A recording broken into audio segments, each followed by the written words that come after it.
रानो चिड़िया जंगल की सबसे अमीर चिड़िया थी। रानो चिड़िया ने अपने घर में एक काम वाली कव्वी रखी हुई थी। वो कव्वी रानो चिड़िया के घर के सारे काम करती थी। वो बर्तन धोती, वो कव्वी झाड़ू पोछा करती और रसोई में खाना बनाती। गौरी, क्या काम खत्म हो गया है? जी मालकिन, काम खत्म हो गया है। क्या अब मैं जाऊं? रुको, मैं आपको खाना देती हूँ, अपने बच्चों के लिए ले जाना। फिर रानू चिड़िया उस कव्वी को डिब्बे में खाना डाल कर देती है और वो कव्वी खाना लेकर अपने घर चली जाती है। उसका पति घर में बैठा हुआ था। वो कोई काम धंधा ना करता था क्योंकि वो एक आलसी कौवा था जो हमेशा बैठा ही रहता था। खाना लाई हो? हाँ, मालकिन ने खाना दे दिया था। मम्मा मम्मा, मुझे भी भूख लगी है, मैं भी खाना खाऊंगा। फिर गौरी कव्वी अपने पति को और अपने बेटे को खाना देती है। मुफ्त में नहीं देती मालकिन मुझे खाना, सारा सारा दिन काम करती हूँ मैं वहाँ। तुम्हारी मालकिन अच्छी है जो खाना दे देती है, वरना आज के दौर में कौन इतना ख्याल रखता है किसी का। गौरी कव्वी की मालकिन चिड़िया एक दिन एक शादी पर जाने के लिए तैयार हो रही थी। वो अपने गहने उतार कर रसोई में रखती है और दूसरे कमरे में चली जाती है। चिड़िया की नौकरानी गौरी कव्वी गहनों को देख रही थी। उसके दिल में लालच आ जाता है और वो चिड़िया का एक कंगन उठाकर छुपा लेती है। मालकिन, मेरे सर में आज शदीद दर्द है, क्या मैं घर चली जाऊँ? हाँ, कोई काम तो नहीं है, मैं भी अपनी बेटी के साथ शादी पर जा रही हूँ, आप चली जाओ। गोरी कव्वी वो कंगन उठाती है और चली जाती है। जब थोड़ी देर बाद रानू चिड़िया अपने गहने उठाने आती है तो गहनों में अपना कंगन ना देखकर परेशान हो जाती है। अरे, ये मेरा कंगन कहाँ गया? अभी तो मैंने यहाँ ही रखा था। रानू चिड़िया इधर उधर सभी जगहों पर देखती है, लेकिन उसे कहीं भी अपना कंगन नहीं मिलता। कहीं मेरा कंगन गौरी तो नहीं चुरा कर ले गई? वो ऐसी है तो नहीं, लेकिन फिर भी मुझे उससे पूछना चाहिए। रानू चिड़िया गौरी कव्वी के घर जाती है। गौरी, जब तुम काम कर रही थी तो मैंने रसोई में एक कंगन रखा था। मुझे क्या मालूम मालकिन, मैं तो काम करने के बाद घर आ गई थी, मैंने तो आपका कंगन देखा भी नहीं था। ठीक है, मैं समझी, शायद तुम्हारे पास हो या तुमने उठाकर कहीं और रख दिया हो। चिड़िया चली जाती है और गौरी कव्वी घोंसले से वो कंगन निकाल कर देखने लगती है। अब तो ये कंगन मेरा हुआ, मालकिन को तो मुझ पर शक भी नहीं है। दूसरे दिन जब गौरी कव्वी काम पर जाने लगती है तो उसका बेटा रो रहा था। मम्मा मम्मा, मेरे पंख में बहुत दर्द है और सांस भी बहुत मुश्किल से आ रही है। गौरी कव्वी अपने बेटे के पास जाती है। अरे बेटा, आपको तो तेज बुखार है और सांस भी तेज चल रही है, शायद आपको नमूनिया हो गया है। गौरी कव्वी रानू चिड़िया के पास जाती है। मालकिन, मेरे बेटे को तेज बुखार है, दवा के लिए पैसे नहीं है। तो इसमें इतना परेशान होने की क्या जरूरत है? लो, आप ये पैसे ले जाओ और अपने बेटे की दवा ले लो। गौरी कव्वी अपनी मालकिन से पैसे लेकर चली जाती है और अपने बेटे की दवा लेने बुलबुल के पास जाती है। बुलबुल गौरी कव्वी के बेटे को चेक करती है। कव्वी, आपके बेटे को नमूनिया हो गया है, अगर इसका ठीक इलाज ना किया तो कुछ भी हो सकता है। ये सुनकर गौरी कव्वी घबरा जाती है। बुलबुल डॉक्टर, मेरे बेटे को बचा ले। बुलबुल डॉक्टर, मैं जैसे भी हुआ आपकी फीस दे दूंगी। नमूनिया में देने वाली दवा बहुत महंगी है और उसका इलाज 10 दिन तक चलेगा। बुलबुल एक दिन की दवा दे देती है। गौरी, अब कैसा है आपका बेटा? मालकिन, अभी तक तो ठीक नहीं हुआ है, बुलबुल ने कहा है कि इलाज 10 दिन तक चलेगा। आप चिंता ना करना, आपके बेटे के इलाज पर जितने भी पैसे लगेंगे मैं वो दे दूंगी। और आप जाती हुई ये हीटर ले जाना, इसे रात को कमरे में लगा देना। नमूनिया में बच्चे को ठंड से बचाना बहुत जरूरी है। गौरी कव्वी शर्मिंदा शर्मिंदा नजरों से चिड़िया को देख रही थी और हीटर लेकर वहाँ से चली जाती है। बुलबुल दवा देने आती है। वो जग्गू के टीका लगाती है, दवा देती है और फीस लेकर चली जाती है। ऐसे ही 10 दिन तक चिड़िया जग्गू की दवा के पैसे देती है। गौरी, अब जग्गू कैसा है? मालकिन, अब मेरा जग्गू बिल्कुल ठीक हो गया है, धन्यवाद आपका। अगर आप ना होती तो शायद मेरा जग्गू कभी ठीक ना हो पाता। इस महीने का तुम्हारा बिजली का बिल भी मैं दे दूंगी।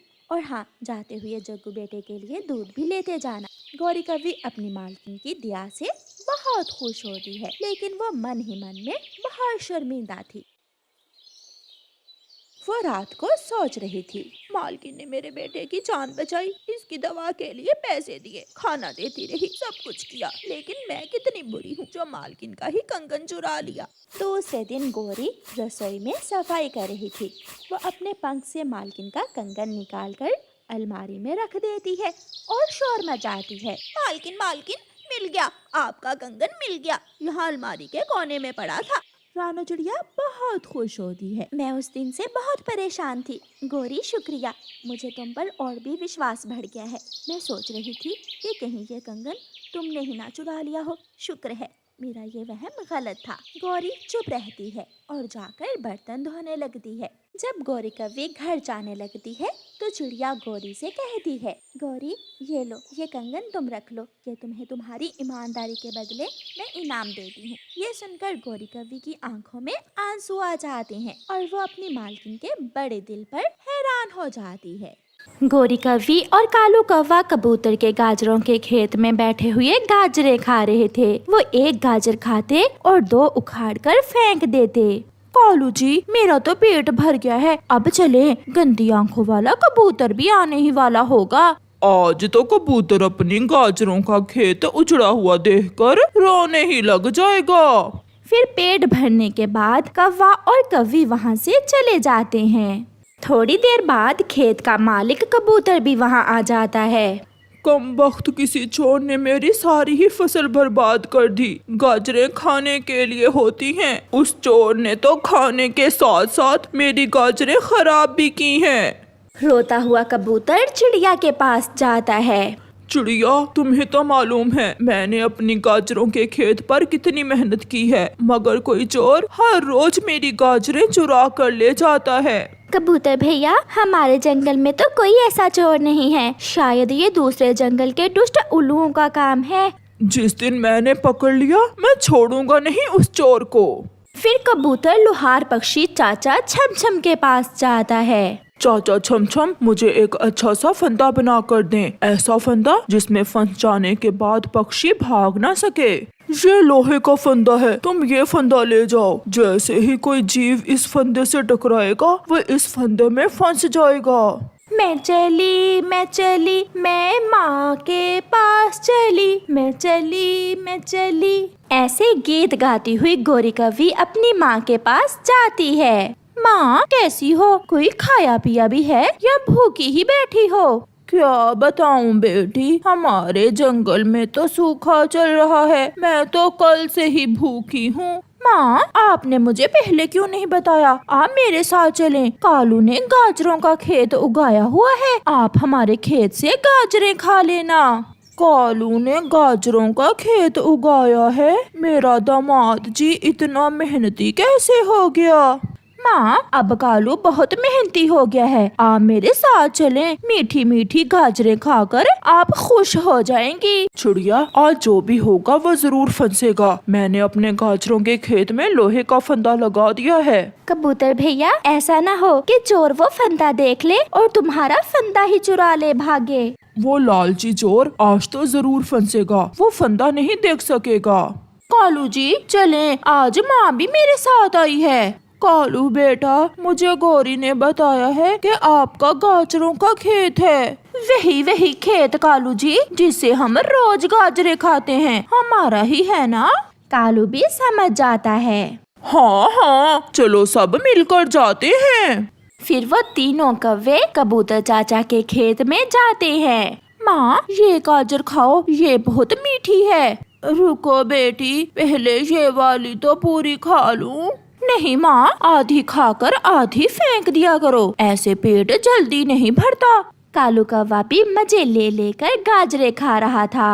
माँ यहाँ आओ, यहाँ देखो, यहाँ तो केले और अंगूर भी हैं। लगता है ये फल कोई हमारे खेत में भूल गया है। बेटी, मुझे दो, केले का छिलका उतार कर, कई दिन हो गए मैंने केला नहीं खाया। फिर जैसे ही गौरी केला तोड़ने के लिए आगे बढ़ती है, फंदा खुल जाता है और गौरी की पूंछ फंदे में फंस जाती है और साथ ही अलार्म बजने लगता है। अपना बड़ा डंडा लिए कबूतर भी पहुंच जाता है। गौरी की माँ और कालू कौवा उड़कर करीब ही एक पेड़ पर बैठ जाते हैं। माँ बचाओ बचाओ मुझे माँ। कबूतर डंडे से गोरी कौवे की पिटाई शुरू करता है।